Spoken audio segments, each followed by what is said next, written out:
First అతనే approach అయ్యారు. అతను ఎవరమ్మా? పేరు చెప్పండి. రాజేష్, లాయర్ రాజేష్ అని ఉంది, అడ్వకేట్ రాజేష్ అని ఉంది దానిపైన.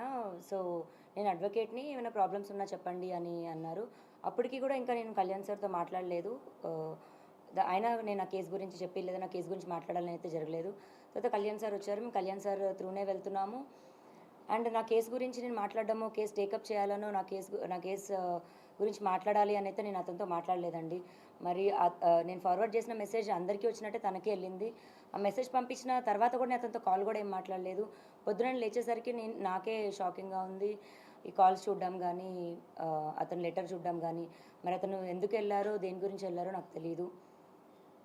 ఆయన నాతో మాట్లాడినప్పుడైతే నాకు చెప్పారు, అండ్ గ్రౌండ్స్లో నీ కేసు నిలవదు, నీకు అన్ని తప్పుడు సెక్షన్స్ పెట్టారు అనుకుంటూ అయితే నాకు చెప్పారు. అది మరి నేను బ్లాక్మెయిల్గా తీసుకోవాలో లేకపోతే నా మంచి కోరి చెప్పారో నాకు తెలియదు. నేను మంచి కోరుతున్నానని చెప్పుకుంటూనే నాకు ఆల్రెడీ డిప్రెస్డ్గా ఉన్న నేను ఇంకా మా మాటలకి ఇంకొంచెం నేను డిప్రెస్ అయ్యాను. ఎందుకు ఆత్మహత్య చేసుకోవాలని అనుకున్నారు? అసలు ఏం జరిగింది? ఆల్రెడీ మీరు ఫైట్ చేస్తున్నారు, పోలీస్ స్టేషన్లో కంప్లైంట్ ఇచ్చారు, కేసు కూడా నమోదైంది. అయినప్పుడు కూడా మీరు సూసైడ్ ఎందుకు చేసుకోబోయారు? నాకు ఈ ప్రపంచంలో అన్నిటికంటే ఎక్కువ రాజేనండి. ఆ రాజు కోసమే నేను ఫైట్ చేస్తున్నాను. వస్తాడో రాడో తెలీదు, వస్తాడని నమ్మకంతో ఫైట్ చేస్తున్నాను. నా ప్రేమ నిజమైతే వస్తాడు అన్న ఒక హోప్తోనే ఉన్నాను. అలాంటి ఒక టైంలో నేను వచ్చి ఫైట్ చేస్తుంటే రాజని నేను చూడాలో లేకపోతే ఇటు సొసైటీ చేసే మాటలకి చూడాలో, థంబ్నెయిల్స్ చూడాలో, కమెంట్స్ చూడాలో, ఇవన్నీ నేను తట్టుకోలేకపోతున్నాను. దీనికి తోడు ఈ లాయర్ నేను మాట్లాడిన మాటలకి వాళ్ళ పేరెంట్స్ అప్రోచ్ అయ్యారంట. మరి వాళ్ళ పేరెంట్స్ త్రూ చూస్తున్న లాయర్ మరి నాకు ఎందుకు నిన్న మాట్లాడారు, ఇవాళ పొద్దున సపోర్ట్ ఎందుకు లెటర్ నన్ను సేవ్ చేయాలని మాట్లాడారు, ఇప్పుడు ఇందాక వీడియోలో మరి నన్ను తిడుతూ మాట్లాడుతున్నారు. ఒక హాఫ్ అన్ అవర్లో ఒక మనిషి మైండ్ సెట్ అలా మారుతున్నప్పుడు ఇంత బాధపడుతున్న నేను నా మైండ్ సెట్ ఎందుకు డిప్రెషన్లోకి వెళ్ళనండి? 10 సంవత్సరాల నుంచి ఒక మనిషి పొద్దున లెగిస్తే సాయంత్రం నా లాస్ట్ చూపు అతను అవుతాడు. ఇంట్లో ఎంటీ ఇల్లు అయింది నా హౌస్. ఫస్ట్ కంప్లైంట్లో మీరు రాజ్ తరుణ్ పైన చర్యలు తీసుకోకుండా తను నాతో కలిసి ఉంటే చాలు అని అన్నారు. సెకండ్ కంప్లైంట్లో తను నన్ను ఇల్లీగల్గా ఇట్లా వాడుకుని వదిలేశాడు అంటున్నారు. ఇప్పుడు కూడా మీరు రాజ్ తరుణ్తో కలిసి ఉండాలని అంటున్నారు, మళ్ళీ పోలీస్ కేసులు పెడతా ఉన్నారు. కలిసి ఉండాలని పోలీస్ కేసు పెట్టడం కాదండి. పోలీస్ కేసు ఫస్ట్ నేను మాల్వి మల్హోత్రా వాళ్ళ తమ్ముడి పైన పెట్టాను. నన్ను బెదిరించారు.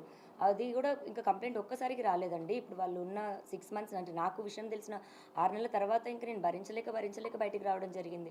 ఆ స్టేజెస్ ఎలా దాటిందంటే ఇంకా లాస్ట్ మాకు తిండి కావాలని అడిగితే అతనికి ఫోన్ చేస్తే ఆవిడ ఎత్తడం కానీ, మా పరిస్థితి మేము చెప్తే ఆవిడ వెయ్యమని చెప్తే అతను డబ్బులు వేయడం, అది ఇంకా పీక్స్కి వెళ్ళిపోయింది. ఇప్పుడు మీ అందరికీ నేను ఓపెన్గా ఎక్స్ప్లెయిన్ చేయాలంటే రోజుకో విషయం బయటకు వస్తుంది. ఆ బయటకు వచ్చిన విషయం కూడా రోజుకొక ట్విస్ట్ అని మీరు వేస్తుంటారు. ఇది ఒక్క రోజుది కాదండి, సంసారంలో ఇంకా అందరికీ జరిగినట్టే జరుగుతాయి. అండ్ ఆ మనిషి కావాలి అని అడిగాను నేను, అంతే. ఇప్పుడు పలానా రాజ్ తరుణ్ పైన కంప్లైంట్ పెట్టాలనలేదు, మాల్వి మల్హోత్రా పైన వాళ్ళ తమ్ముడి పైన పెట్టాను. వాళ్ళిద్దరితో నీకేం సంబంధం అన్న దగ్గర అఫ్కోర్స్ రాజ్ పేరు చెప్పాలి. అలా అక్కడ రాజ్ తరుణ్ పేరు అనేది వచ్చింది, కానీ రాజ్ తరుణ్ పైన కంప్లైంట్ పెట్టాలని నేను అనుకోలేదు. అది ఫస్ట్ కంప్లైంట్ పెట్టినప్పుడు అది రాసిచ్చాను. ఆ రాసిచ్చిన దాంట్లోని మాల్వి మల్హోత్రా చార్ట్ చూపించి రాసిచ్చాను నేను. అలాగే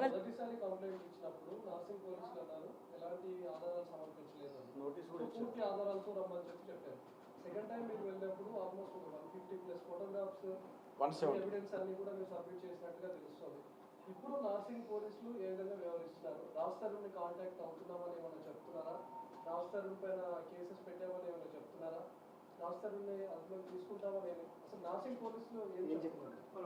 నేను ఫస్ట్ కంప్లైంట్ పెట్టినప్పటికీ ఈవినింగ్ 7-8 అయిపోయిందండి. సో నాకు రిసిప్ట్ ఇవ్వడం కానీ అవేమీ జరగలేదు. అఫీషియల్గా నేను రిసిప్ట్ కలెక్ట్ చేసుకున్నాక పోనీ ఎఫ్ఐఆర్ అన్నది దానికో ఎవిడెన్స్లు అన్నది ఇస్తాము. రెండో రోజుకి తెల్లారుజాము నుంచి మీడియాలో ఎలా వచ్చిందో మీ అందరికీ తెలుసు. ఆ డే నాకు బయటికి రావడానికి అంతా కూడా నేను ప్రిపేర్డ్ లేను. ఫస్ట్ నేను మీడియా ముందుకి అంత ప్రెస్ మీట్, ఇప్పుడు ఇంత ప్రెస్ మీట్ వచ్చినప్పుడు కూడా నేను ఎలా వణికాను అన్నది మీ అందరికీ తెలుసు. నేను కెమెరాస్కి అంత అలవాటు లేదు నాకు. అండ్ ఇప్పుడు ఎవిడెన్స్లు 12 ఏళ్ళ ఎవిడెన్స్లు తీయాలంటే ఒక్క రోజులో నేను రెడీగా ప్రిపేర్డ్గా లేను కదండి. నాకు 1-2 డేస్ టైం పడుతుంది. ఆ 1-2 డేస్ టైం తీసుకొని ఎవిడెన్స్లు ఇచ్చాను.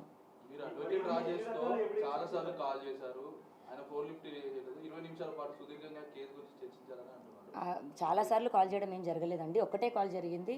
అండ్ అతను నాకు ఫస్ట్ ఎవరు అప్రోచ్ అయింది తనే అండి. నాకు అప్రోచ్ అయింది కూడా మూవీ అని, మీరు యాక్టింగ్ అంటే ఇంట్రెస్ట్ అని అప్రోచ్ అయ్యారు. లేదండి నాట్ ఇంట్రెస్టెడ్ అని చెప్పాను. తర్వాత నేను అడ్వకేట్ అని చెప్పారు. కంటిన్యూ అవుతుంటే మీరు రాజస్థాన్తో మాట్లాడి మద్యం మత్తులో లావణ్య అని ఒక ఆడియో బయటకు వచ్చింది. దాని మీద మీరు ఏం చెప్తారు? ఎప్పటిది అసలు ఆడియో అది? ఇప్పుడు మళ్ళీ నా పోరాటం ఒకటవుతుంటే ఈ ఒకదానిపైన ఒకటి ఒకదానిపైన కేసు ఒకటి తర్వాతనే రాజస్థాన్తో మారేటప్పుడు అట్లా misbehave లేదండి, అది చేశారు. లాస్ట్ ఇయర్ సెప్టెంబర్ దండి ఆడియో అది. ఆ లాస్ట్ ఇయర్ సెప్టెంబర్ నుంచే నేను మెంటల్గా ఇల్లని ప్రూవ్ చేయాలి అని ట్రై చేస్తున్న టైంలోని 3 రోజులు నాతో అతను చేసిన ఏదైతే బిహేవియర్ ఉందో అప్పుడు నేను ఇంకా తట్టుకోలేక బర్స్ట్ అయ్యి నేను రియాక్ట్ అయ్యి నేను అలా అతను నాకు చేసిన బిహేవియర్కి నేను తిరిగి ఇచ్చింది. కాలండి ఈ బొగ పగిలిన ఇన్సిడెంట్ తర్వాత కాలేదు. లావణ్య ఇందాక క్వశ్చన్కి సమాధానం నార్సింగ్ పోలీసులు అసలు చర్యలు తీసుకుంటామన్నారా లేదా మీకు ఎలాంటి భరోసా ఇచ్చారు? అసలు రాజ్ తరుణ్ నార్సింగ్ పోలీసులను కూడా ఏమైనా ఇన్ఫ్లుయెన్స్ చేస్తున్నాడు. ఎందుకంటే మీరు కేసు పెట్టి దాదాపు చాలా రోజులు గడుస్తుంది. కేసు కూడా అయింది కదా. అది మీరు పోలీసులను అడిగితే బాగుంటుందేమో అండి. నేను అడిగాను వాళ్ళతో టచ్లో ఉన్నాను. స్టేట్మెంట్ అన్నది ఇవాళ కూడా మేము ఇవ్వాల్సి ఉంది. 3 o'clock స్టేట్మెంట్ కూడా రికార్డ్ చేస్తున్నారండి. సోమవారానికి అతని మీద ఏం చర్యలు తీసుకున్నారనేటువంటిది, లేదా అతను యాంటిసిపేటరీకి కానీ క్వాషిక్ కానీ వెళ్తున్నాడు అనేటువంటి వివరాలు ఈ లోపల వాళ్ళ ఒక టీం